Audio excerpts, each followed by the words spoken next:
तो चलिए बिना किसी देरी के आज के इस विश्लेषण में उतरते हैं। आज हम जिस कहानी को खोलने वाले हैं ना, वो सच में रोंगटे खड़े कर देने वाली है। लेकिन इसमें हम सिर्फ कहानी नहीं सुनेंगे, बल्कि एक क्लासिक भूतिया कथा की संरचना यानी उसकी एनाटॉमी को डीकंस्ट्रक्ट करेंगे।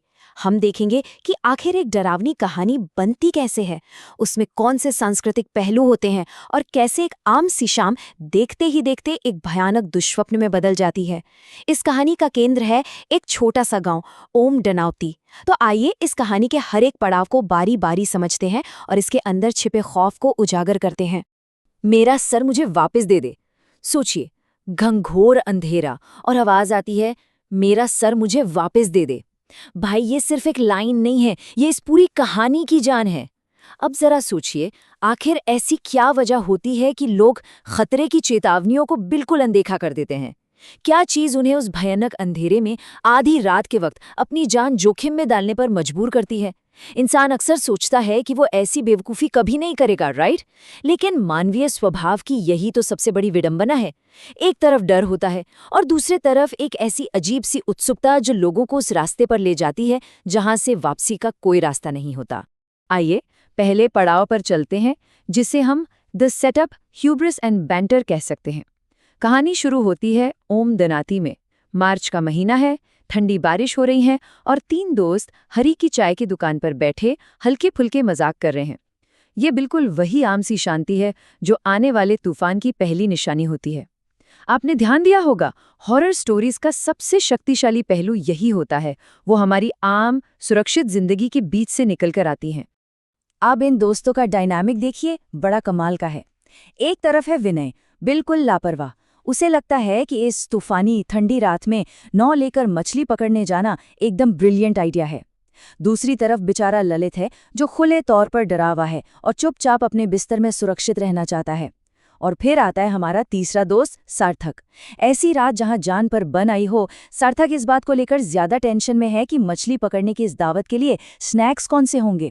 मतलब एक भूतिया ट्रिप पर स्नैक्स ले जाने का ये आइडिया माहौल को हल्का जरूर करता है, पर आने वाली मुसीबत से बचा नहीं सकता। यहीं से शुरू होता है हमारा दूसरा अध्याय, द हार्बिंजर, वार्निंग्स और सुपरस्टिशंस। जैसे ही विनय गांव के एक बुजुर्ग मछुआरे गंगाराम काका के पास नाव लेने जाता है, कहानी का रुख थोड़ा गंभीर हो जाता है। काका उन्हें साफ शब्दों में चेतावनी देते हैं कि रात के वक्त नदी बहुत बेचैन होती है और वहां ऐसी चीजें घूमती हैं जिन्हें सहने की ताकत इन बच्चों में नहीं है।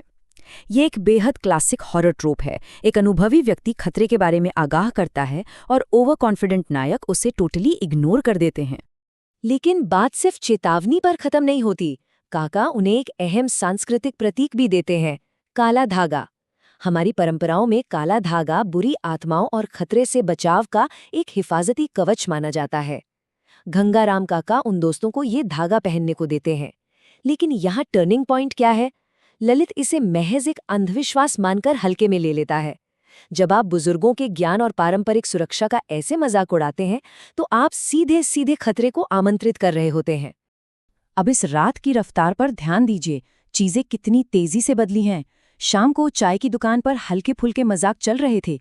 रात आते आते उन्होंने गंगाराम काका की नाव किराए पर ले ली और ठीक आधी रात वो तीनों उस काली बेचैन नदी के बीचों बीच अकेले थे। कुछ ही घंटों में वो हंसी मजाक वाला सुरक्षित माहौल एक ऐसी भयानक अकेलेपन में तब्दील हो गया जहां किसी से मदद की कोई उम्मीद नहीं थी। इसके बाद हम आते हैं तीसरे और सबसे खतरनाक पड़ाव पर, the forbidden zone, crossing the boundary. नदी में 10-12 बार जाल फेंकने के बाद भी जब एक मछली नहीं मिलती तो उनकी निराशा और अहंकार बढ़ जाते हैं। सार्थक और विनय अपनी जिद में आकर एक बेहद अजीब फैसला लेते हैं। वो गांव के शमशान घाट की तरफ आगे बढ़ने का तय करते हैं। उस जले हुए शमशान की तरफ जाना जिसके बारे में ऑलरेडी हजारों डरावनी कहानियों मशहूर है। ये दिखाता है कि इंसान कैसे खुद अपनी तबाही को न्योता देता है। उन्होंने जानबूझकर वो लाइन क्रॉस की और लाइन क्रॉस करते ही माहौल एकदम बोझाइल होने लगता है। सिर्फ घंघोर अंधेरा जिसमें नाव के आगे कुछ नहीं दिख रहा। अचानक जंगली सियारों के रोने की आवाजें आने लगती हैं। फिर नदी के पानी की आवाज एक खौफनाक मरे हुए सन्नाटे में बदल जाती है। ये सन्नाटा और आवाजें मिलकर एक अलग ही लेवल का डर पैदा करते हैं और इस सब के बीच अचानक से उनके जाल में एक बहुत ही भारी चीज फंस जाती है। माहौल इतना भारी हो चुका है कि सांस लेना मुश्किल लगता है। अब सबकी सांसें अटकी हुई हैं, डर से उनका बुरा हाल है। सार्थक अपनी पूरी ताकत लगाकर उस भारी उलझे हुए जाल को उस छोटी सी नाव में खींचना शुरू करता है। थोड़ा रुकिए और सोचिए, आखिर उस भारी जाल में ऐसी कौन सी चीज थी जो उनका इंतजार कर रही थी? एक ऐसी जगह जो मौत का प्रतीक है, वहां उस घने अंधेरे पानी के नीचे से क्या निकल कर आने वाला था? जाल ऊपर आता है और उसमें कोई मछली नहीं बल्कि एक लड़की का कटा हुआ सिर फंसा होता है। ये इस कहानी का एब्सोल्यूट क्लाइमैक्स है। जैसे ही वो डल के मारे उस सर को वापस पानी में फेंकते हैं, उनकी नाव अचानक एक पत्थर की तरह रुक जाती है। और तभी नदी के किनारे उस घंघोर अंधेरे में सफेद साड़ी पहने एक आत्मा दिखाई देती है, जिसका सर उसके धड़ पर नहीं है। और वही भयानक आवाज गूंजती है, मेरा सर मुझे वापस दे दे, नहीं तो मैं सबको खत्म कर दूंगी। ये वो पल है जहां लोक कथा का डर एकदम हकीकत बन जाता है। उस खौफनाक दृश्य के बाद वो तीनों पागलपन की हालत में नदी में कूद पड़ते हैं, तैरकर किनारे पहुंचते हैं और एक अजनबी के घर शरण लेते हैं। यहां से शुरू होता है चौथा अध्याय, the lower tragedy behind the terror. एक द्रवाणी कथा ना तब और भी ज्यादा डिस्टर्ब करने वाली हो जाती है जब उसकी आत्मा के पीछे का असल दर्द पता चलता है। आइए इस कथा के पीछे छिपे सच को निष्पक्ष ढंग से स्टेप बाय स्टेप समझते हैं। उस आत्मा की इस हालत के पीछे का सच इन 3 क्रमवार बिंदुओं में समझा जा सकता है। पहला, गांव की एक लड़की ने अपने परिवार की मर्जी के खिलाफ जाकर किसी से शादी करने के लिए घर छोड़ दिया था। दूसरा, कुछ ही दिनों बाद उसके अपने ही परिवार ने उसकी हत्या कर दी, जिसे हम ऑनर किलिंग कहते हैं। और तीसरा, जो सबसे डार्क हिस्सा है, उन्होंने उसकी पहचान छुपाने के लिए उसका सिर काटकर धड़ से अलग कर दिया।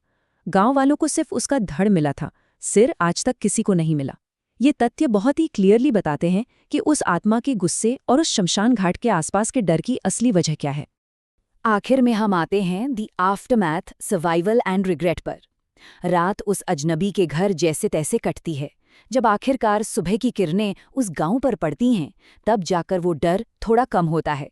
वो तीनों दोस्त घर की तरफ वापस लौटते हैं, लेकिन उनके अंदर का वो पुराना आत्मविश्वास अब पूरी तरह खत्म हो चुका है।